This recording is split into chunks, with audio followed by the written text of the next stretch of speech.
Hello नमस्कार, कैसा है मेरा यूट्यूब परिवार। आज के वीडियो में जो हम बात करने जा रहे हैं कि अप्रैल से सभी व्यक्तियों को जेल हो जाएगा। जितने व्यक्ति अपने लोन ईएमआई का रीपेमेंट नहीं कर रहे हैं, उनको लग रहा है कि बैंक एनबीएफसी कंपनी हम उनके साथ कुछ भी नहीं कर सकता, तो उनको हम सबसे पहले बता दें कि बैंक एनबीएफसी कंपनी की तरफ से जो रवैया और जो लोगों को इन्फॉर्म किया जा रहा है, जो उनके रिकवरी एजेंट द्वारा बताया जा रहा है कि जितने व्यक्ति अभी अपने ईएमआई को नहीं पे कर रहे हैं, कारण कुछ भी हो सकता है, क्योंकि बैंकों ने दिसंबर से आपको ऑफर किया है। दिसंबर से जितने भी बैंक हैं सभी ग्राहकों को बता रहे थे कि अपने ईएमआई को आप कंटिन्यू कर लीजिए या रेगुलाइज कर लीजिए। और उसके बाद जनवरी के बाद सभी बैंकों का ये प्रयास था कि अगर आप अपने पैसे को नहीं रिपेमेंट कर पा रहे हैं, आगे लोन नहीं चला सकते, तो लोन का सेटलमेंट कर लीजिए। ये हर बैंक एनबीएफसी कंपनी ने अपने तरफ से पूरी तरह से ये प्रयास किया गया। और इसके लिए रिकवरी एजेंट हो, बैंक हो या उनके मैनेजर हो या सेल मैनेजर हो या लोन मैनेजर हो, सभी तरफ से ये पूरी तरह से प्रयास किया गया कि आपको सेटलमेंट कराया जाए, आपके लोन को रेगुलाइज किया जाए, जिसके लिए आर्बिट्रेशन का नोटिस, कई तरह के बैंकिंग नोटिस आपको सर्व किए गए। उनका मकसद ये था कि बैंक के जो पैसे आपने लिए हैं उसको किसी तरह वापस कर दीजिए।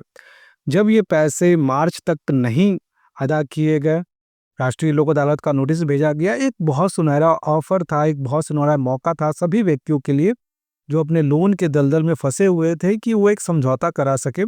और समझौते की बात करें, क्योंकि आपको पता है कि कई बार जो लोन्स होते हैं वो अलग अलग टाइप्स के होते हैं। जैसे कि मैं आपको बता दूं, 1 लाख के भी लोन होते हैं और 20 लाख के भी लोन होते हैं। जहाँ 1 लाख से 20 लाख तक के लोन में एक रियायत होती है कि बैंकों द्वारा इसमें समझौता करने की पहल ज़्यादा की जाती है।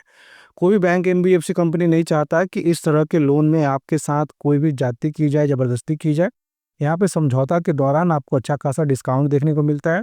यहाँ पे सिर्फ सेटलमेंट नहीं होता, यहाँ पे कॉम्प्रोमाइज़ सेटलमेंट होता है। कॉम्प्रोमाइज़ सेटलमेंट को साधारणतः शब्दों में आप समझो, जहाँ पे एक समझौते में आपको डिस्काउंट 50 से 60% का देखा जाता है, और वहीं पे जब कॉम्प्रोमाइज़ सेटलमेंट किया जाता है तो बैंक अपने नुकसान को बर्दाश्त करके ये सेटलमेंट करती है। क्योंकि बैंकों को लगता है कि अगर उनके टारगेट को मीट किया जाए तो उनके जो इंसेंटिव्स आएंगे उसको वो बैलेंस कर लेगी।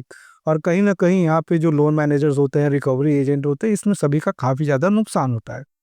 ये सभी प्रक्रिया करने के बाद भी जब मार्च तक पैसे रिकवर नहीं हुए, तो उन्होंने जितने भी रिकवरी एजेंट हो या उनके जो लोन मैनेजर हो, जो भी उनके मार्केट को देख रहा था, उनके द्वारा एक सूचना दी गई है सभी ग्राहकों को। क्योंकि मेरे कई सब्सक्राइबर्स हैं जो मुझसे अक्सर बात करते हैं, उन्होंने ये बताया कि उनको अब बताया जा रहा है कि जिनके भी सेटलमेंट्स हैं या लोन का रीपेमेंट है मार्च तक नहीं हो पाएगा, उन्हें बैंक एनबीएफसी कंपनी द्वारा अप्रैल में कानूनी कार्रवाई को झेलना पड़ेगा। इस बात में कितनी सच्चाई है, इसकी क्या पूरी प्रक्रिया होती है, इसके बारे में काफ़ी ज़्यादा लोग कन्फ्यूज़ है। तो थोड़ा-सा इसके बारे में बताने के लिए बोले थे। हम आपको हर एक चीज़ बताएँगे, आखिरकार इसमें कितनी सच्चाई होती है, क्या प्रक्रिया रहने वाली है, सबको समझिए। देखिए, बैंक ने जब आपको लीगल एक्शन की बात की गई, उनके सामने एक बहुत बड़ी मजबूरी होती है। इसको आप समझ लोगे, तो आपका जो सवाल है, वो आपका 90% सवाल खत्म हो जाएगा। देखिए, ये पूरी प्रक्रिया काम कैसे करता है, इसको समझिए। कोई भी बैंक एनबीएफसी कंपनी क्या करता है कि उनको मार्च एंडिंग में अपने लोन को क्लोज़ करना होता है। लोन क्लोज़र के बस 2 ही तरीके होते हैं, या आपका जो ईएमआई है, उसको आप सही ढंग से पे कीजिए और कम से कम एनपीए में ना जाने दें। अगर आपका 1 ईएमआई बाउंस चल रहा है या 2 ईएमआई बाउंस चल रहा है, तो बैंक का प्रयास ये होता है कि 1 या 2 ईएमआई को आप पे कर दो।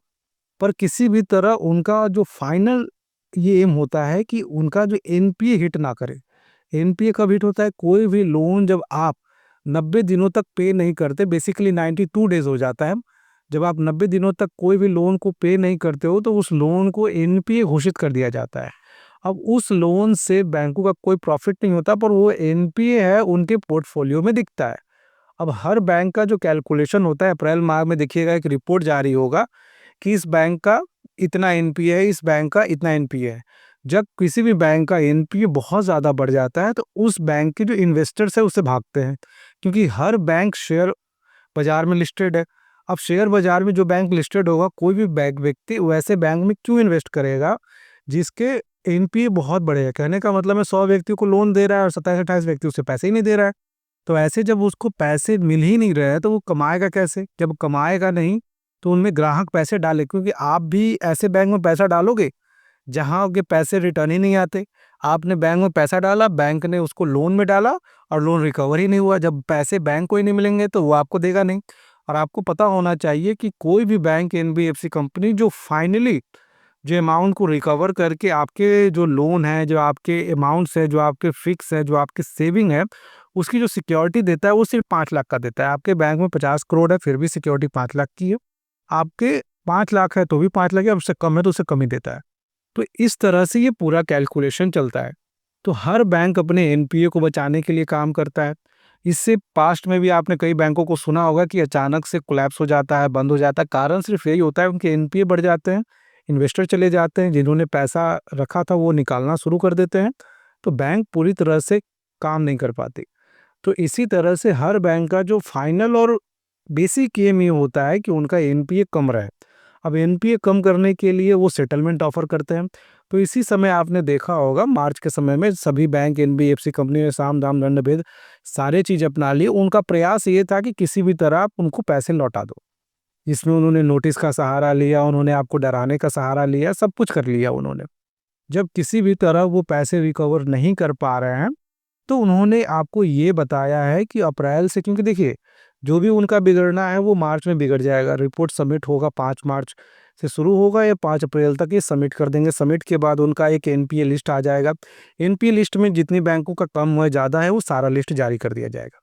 जब एक बैंकों का पूरा डेटा खराब हो जाएगा, जब एक बैंकों का पूरा डेटा खत्म हो जाएगा, क्योंकि आपने कोऑपरेट नहीं किया, आपने उनको फंड्स नहीं दिए, आपने उनको पैसे नहीं दिए। अब जब पैसे नहीं दिए तो उनका वो एनपीए वाला स्थिति ठीक नहीं हुआ। अब बैंकों के सामने अब ये क्या है कि जब अप्रैल का महीना आएगा तो उसके बाद आपको ये कोई सेटलमेंट ऑफर नहीं करेंगे।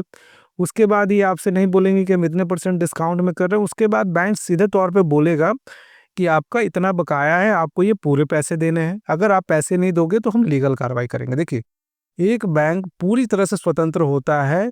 जब आपका लोन अकाउंट एनपी में चला जाए तो जो भी लीगल प्रोसीडिंग्स होते हैं, ऐसा नहीं है कि कॉन्ट्रैक्ट में लिखा हुआ है ये तो ये नहीं। देखिए, जो लीगल प्रोसीडिंग्स है 3-4 होते हैं। सबसे पहला होता है कि आपने चेक दे रखा है तो आप पे सेक्शन 138 का, आपका ईसीएस मैंडेट है 25A का। अगर आपका क्रेडिट कार्ड है, क्योंकि क्रेडिट कार्ड में चेक और ईसीएस होता नहीं है तो आर्बिट्रेशन का प्रोसेस है। अगर आपके 20 लाख से ऊपर के लोन है तो यहाँ पे डीआरटी में कंप्लेंट फाइल होता है। अगर आपका सिक्योर्ड लोन है तो सरफेसी एक्ट के तहत आप पे मामला दर्ज किया जाता है, जिसमें बैंक अपने रिकवरी को अंजाम देता है। अब ये चीज सारे क्या होता है कि मार्च से पहले बैंक ये प्रयास करता है कि किसी तरह समझौता हो जाए, उनको डिस्काउंट दे के, उनको अच्छे ऑफर्स दे के ये समझौता हो जाए। बैंक कभी भी इस पे लीगल प्रोसीडिंग नहीं करना चाहता, क्योंकि इसमें भी कुछ समय लगता है। अब यही चीज़ अप्रैल के बाद बैंक नहीं करेगा। बैंक डिस्काउंट भी देगा तो काफ़ी कम देगा, और इसी के लिए लोगों को बताया जा रहा है कि उन पे लीगल कार्रवाई होगी। इससे ज़्यादा इसकी कोई सच्चाई नहीं होती है। अगर आप मार्च तक कर लेते हो तो इसमें आपका प्रॉफिट है, मार्च के बाद करते हो तो बैंक करेगा ज़रूर, पर ये उस स्टेज पे नहीं होगा जिस पे आप चाहते हो। कोई भी सवाल हो आप कमेंट कीजिएगा। जो पर्सनली मुझसे बात करना चाहते हैं, स्क्रीन पे नंबर फ्लैश होता है, वहाँ पे अपॉइंटमेंट के थ्रू बात होता है। जय हिंद, वंदे मातरम।